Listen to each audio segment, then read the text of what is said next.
बिस्मिल्लाहिर्रहमानिर्रहीम अस्सलाम वालेकुम रहमतुल्लाहि व बरकातुहू। मैं हूँ इरफान अली और मैं आपको न्यू कुकिंग रेसिपीज़ में खुशामदीद कहता हूँ।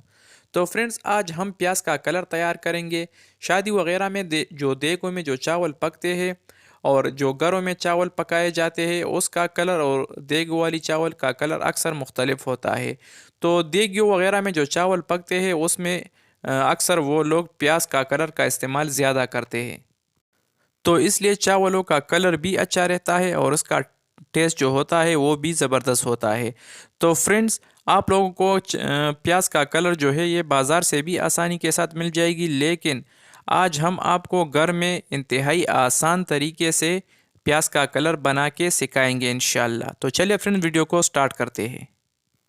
तो फ्रेंड्स, यहाँ पर हमने लिया है प्याज, जिसको हमने पीसेस में काट लिया है, आप लोग इसे देख सकते हैं।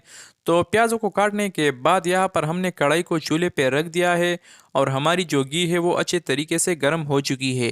तो अब हम सारे प्याज को इस घी में अच्छे तरीके से फ्राई करेंगे ताकि ये अच्छे तरीके से फ्राई हो जाए और इसका जो कलर है वो मुकम्मल चेंज हो जाए। तो प्याज़ों को कढ़ाई में ऐड करने के बाद अब हम इसको अच्छे तरीके से मिक्स करेंगे। और फ्रेंड्स, यहाँ पर चूल्हा हमने मीडियम रखा है। तो अब हम इसका अच्छे तरीके से फ्राई होने तक हम इसका इंतज़ार करेंगे।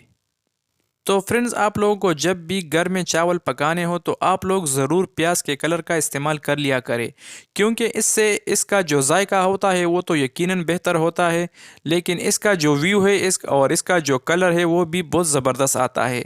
तो इसलिए आप लोग इसका इस्तेमाल ज़रूर कर लिया करें। और आज हम जो प्याज का कलर निकालेंगे इसकी एक खुसूसियत ये भी है कि आप लोग इसको 1 महीने तक इस्तेमाल कर सकते हो। 1 महीने तक ये ख़राब नहीं होती। तो इसलिए आप लोगों को प्याज का कलर निकालने के बाद किसी डब्बे वगैरह में स्टोर करके 1 महीने तक आप लोग इसको इस्तेमाल कर सकते हो। तो फ्रेंड्स, हमारी जो प्याज है उसका कलर थोड़ा सा चेंज होने लगा है, लेकिन अब भी इसमें थोड़ा सा टाइम बाकी है।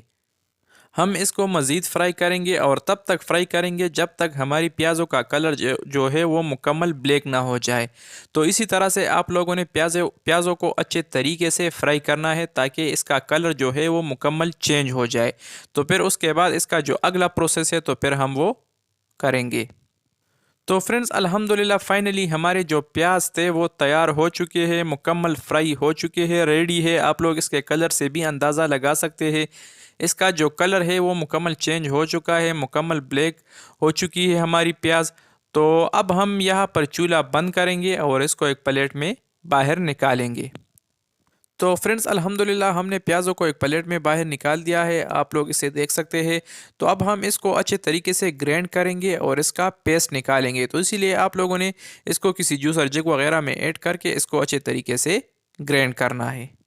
तो फ्रेंड्स, अब हम सारे प्याज़ों को अच्छी तरह से ग्राइंड करेंगे और इसका पेस्ट निकालेंगे। आप लोग इसे देख सकते हैं। तो फ्रेंड्स, फाइनली अल्हम्दुलिल्लाह हमारे प्याज़ों का जो कलर था वो हमने निकाल दिया है और इसको आप लोग देख सकते हैं।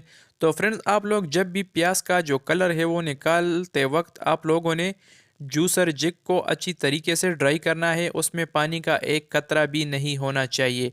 और जिस डब्बे वगैरह में आप लोग इसको स्टोर करते हो तो वो भी बिल्कुल ड्राई यानी खुश्क होना चाहिए, ताकि ये 1 महीने तक ख़राब ना हो जाए। तो फ्रेंड्स, आप लोग इसको 1 महीने तक स्टोर कर सकते हो और ये 1 महीने तक ख़राब नहीं होती।